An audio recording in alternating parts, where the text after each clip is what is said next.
mengalami masalah mental, gangguan mental, dan emosi. di tingkat kesehatan mental yang baik. Lembaga Indonesia National Adolescent Mental Health Survey mengungkapkan sebanyak 1 dari 3 remaja berusia Jam 2 pagi, besok deadline.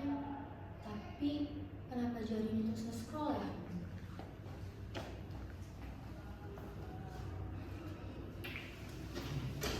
Katanya sih ini healing, tapi apakah itu benar?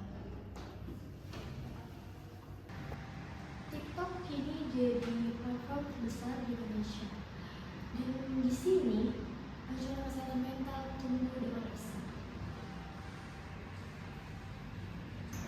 Dari berbagai konten healing seperti journaling dan self-care meraih jutaan atau puluhan ribu penonton.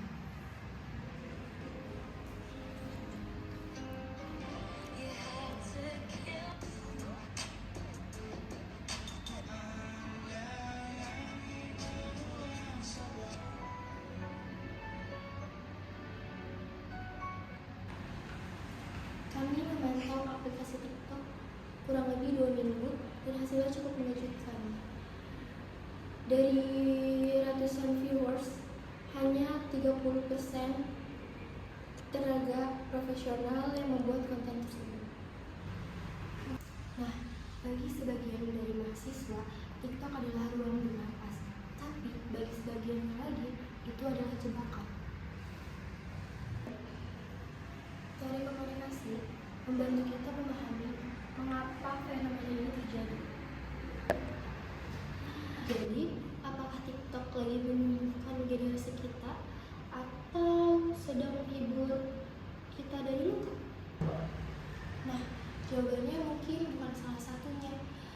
Kuncinya adalah kesadaran tahu kapan scrolling cukup dan kapan harus mencari bantuan yang nyata. Nah, sekarang saya sudah ada satu narasumber dari Universitas Muhammadiyah. Halo. Sebelumnya apakah boleh perkenalan diri dulu, namanya siapa dan dari prodi apa, kelas apa? Baik, gue Sabrina Lusianti dari prodi Ilmu Komunikasi penjurusan Public Relation semester 4. Oh, oke. Nah, jadi di sini kita pengen ngomongin tentang self healing di media sosial. Kita kan mahasiswa ya, apalagi kita mahasiswa itu banyak banget mengalami kayak burnout dan lain-lain lah karena masalah-masalah di luar.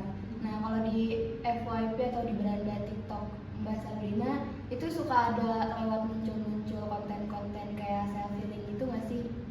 Kalau sejauh ini ya scroll TikTok nih atau enggak scroll Instagram kayak Reels ya. Kadang gue banyak banget menemukan konten-konten edukatif tentang mental health atau self healing kayak gitu lah ya kan. Kayak ternyata apa yang gue rasain maupun apa yang teman-teman yang sedang mengalami burnout, sedang mengalami tekanan pikiran terhadap keluarga bisa, pertemanan bisa ataupun lain sebagainya ya. Iya kayak gitu. Ternyata orang-orang di luar sana juga banyak mengalami hal itu. Jadi menurut gue sih FYP kayak gitu mungkin kalau bagi sebagian orang kelihatannya nggak gue banget nih, tapi bagi sebagian orang ini mah ternyata teman-teman di luar sana banyak merasakan hal yang sama dengan apa yang kita rasakan kayak gitu. Jadi kesimpulannya ada manfaatnya lah ya. Banyak banget manfaatnya ya. self healing kayak gitu. Tapi di balik manfaatnya nih, kalau misalnya kita melihat konten self healing dari TikTok kayak gitu, apakah kita merasa disembuhkan oleh konten-konten seperti itu hanya sesaat saja atau emang benar-benar oh ya udah gitu jadi hilang gitu burnout-nya, menyembuhkan? Menurut gue sih tentang bagaimana kita sembuh itu tentang kita belajar dari diri kita sendiri ya, bukan dari konten-konten yang lewat. Mungkin konten-konten yang lewat itu cuman apa ya, pengingat buat kita ya. Kalau ternyata orang-orang di luar sana itu kehidupannya mungkin lebih apa ya, lebih tidak terdeteksi seperti apa yang kita rasain ya. Kayak tentang penyembuhan itu dimulai dari diri sendiri sih, bagaimana kita mau normalisasi ataupun bagaimana kita mewajarkan, merelakan apa yang sudah terjadi di kehidupan kita. Baik, terima kasih banyak ya Mbak Sabrina. Sama-sama. Dari mahasiswa Universitas Muhammadiyah Tangerang, semester berapa? Semester 4. Semester 4. Oke. The next. Dan selanjutnya ada narasumber kedua dari mahasiswa aktif Muhammadiyah Tangerang. Boleh perkenalkan dirinya, dari prodi mana, kelas apa, dan semester berapa? Boleh. Kenalin, nama aku Yusra Cahyani. Aku dari Fakultas FISIP, Prodi Ilmu Komunikasi, penjurusan PR. Nah, yang selanjutnya aku pengen tanya ini ke mahasiswa.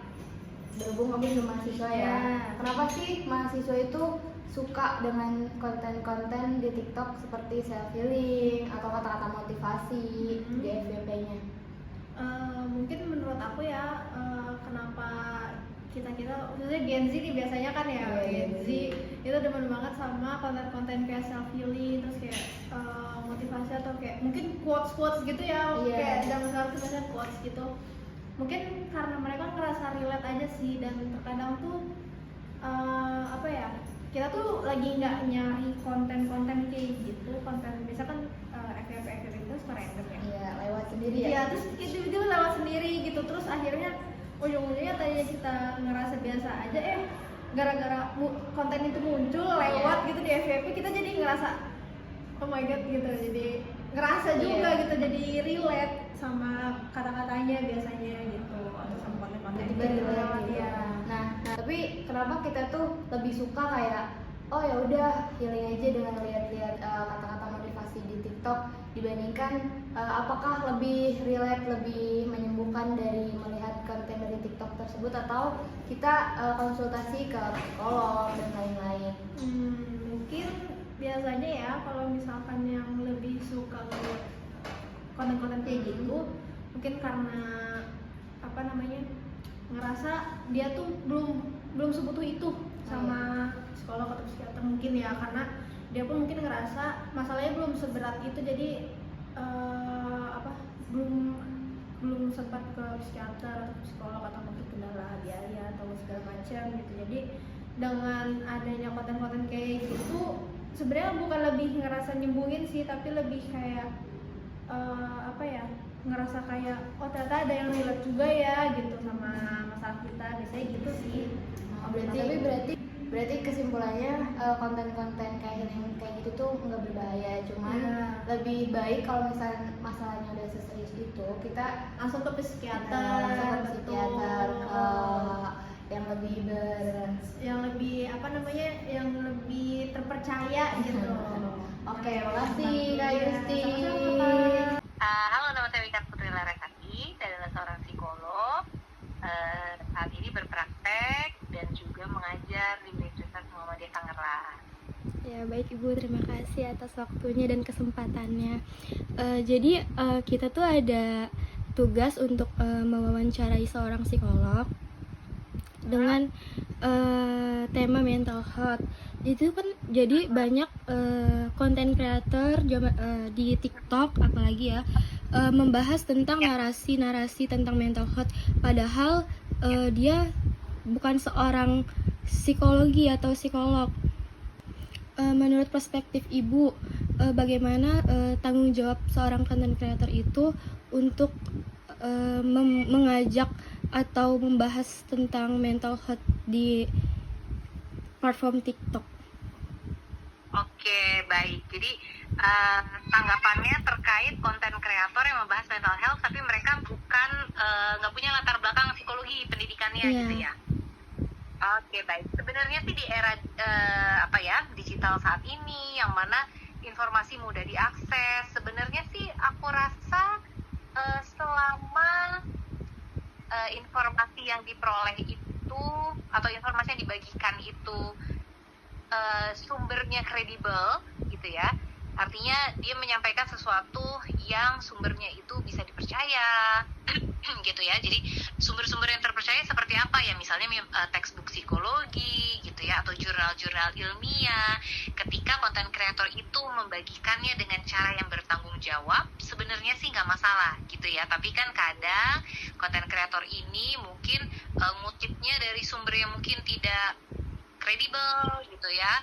Terus mungkin ketika menyampaikannya juga tidak disebutkan referensinya. Nah, itu yang bisa berbahaya, apalagi kalau konten kreator ini udah followersnya banyak gitu ya, itu kan bisa akhirnya salah informasi. Baik Ibu, terima kasih. Untuk ajakan-ajakan konten kreator seperti healing atau self care itu bagaimana Bu? Oke, nah balik lagi nih, sebenarnya selama sumber informasinya itu dari sumber-sumber yang kredibel, sebenarnya bagus-bagus aja gitu ya, karena memang kita tahu bahwa memang ada kebutuhan yang namanya, artinya setiap manusia tuh punya kebutuhan yang perlu diisi gitu ya, harus dipenuhi. Nah, karena kalau ada kebutuhan yang tidak dipenuhi, efeknya bisa ya macam-macam gitu ya, jadi stres, terus dan sebagainya. Jadi gak apa-apa, tapi selama ajakan-ajakan tersebut didasari oleh konsep atau teori atau penjelasan yang ilmiah gitu sih. Selanjutnya, kalau menurut Ibu, kedua contoh tersebut termasuk healing atau hanya eskapisme? Oke, konten-konten yang ajakan untuk melakukan self care begitu? Betul, Bu.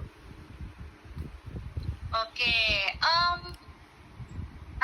balik lagi, selama konten kreator bisa membagikan informasi yang kredibel gitu ya, artinya informasinya itu diambil dari sumber-sumber yang ilmiah gitu ya, dan diberikannya itu ya cukup komprehensif, sebenarnya nggak apa-apa gitu, karena memang ada kok kebutuhan gitu ya manusia untuk melakukan self care tuh ada gitu, tapi self care-nya harus tepat. Nah, mungkin yang fenomena yang dimaksud oleh kalian adalah sekarang self care itu harus tapi healing jalan-jalan gitu kali ya. Padahal healing itu bisa dari yang paling dasar, memenuhi kebutuhan yang paling dasar, yaitu tidur yang cukup, ada gerak gitu ya, ada olahraga gitu ya, minum cukup. Jadi self care itu memang benar adanya gitu ya, selama dilakukan dengan tepat gitu ya, dan mengacu pada teori-teori psikologi yang memang sudah ilmiah gitu. Jadi sebenarnya self healing yang tepat tuh yang kayak gimana sih gitu, yang harusnya mungkin oleh konten kreator dibagikan gitu informasi. Kalau misalnya tadi yang kamu bilang escapism, maksudnya escape gitu ya? Karena kalau misalnya sekarang kan mungkin anak muda udah punya persepsinya kalau dengar kata healing tuh jalan-jalan. Nah, itu bisa terjebak tadi sekedar escape gitu. Padahal ketika diidentifikasi dengan lebih teliti, taunya yang kebutuhan yang lagi butuh diisi tanda kutip sekedar kebutuhan yang paling dasar gitu. Dia kurang tidur ternyata selama ini karena begadang melulu misalnya gitu ya. Nah, ternyata healing yang tepat buat dia adalah tidur cukup. Itu harusnya healing yang dilakukan misalnya, bukannya malah bisa jalan-jalan, malah makin begadang gitu, akhirnya malah kebutuhannya tetap kosong gitu, jadi healingnya nggak tepat gitu. Seperti itu kurang lebih ya. Baik Ibu, makasih Bu. Mungkin itu aja pertanyaan dari kami. Maaf ya Bu mengganggu waktunya, dan terima kasih banyak terima kasih, maafin banyak suara-suara dan gangguan. Ya Ibu, nggak apa-apa. Makasih ya Bu ya atas waktunya. Terima kasih kembali. Sukses ya. Dan kalau kamu sedang merasa berjuang, kamu tidak harus menghadapinya sendiri, dan kamu tidak harus menghadapinya lewat layar.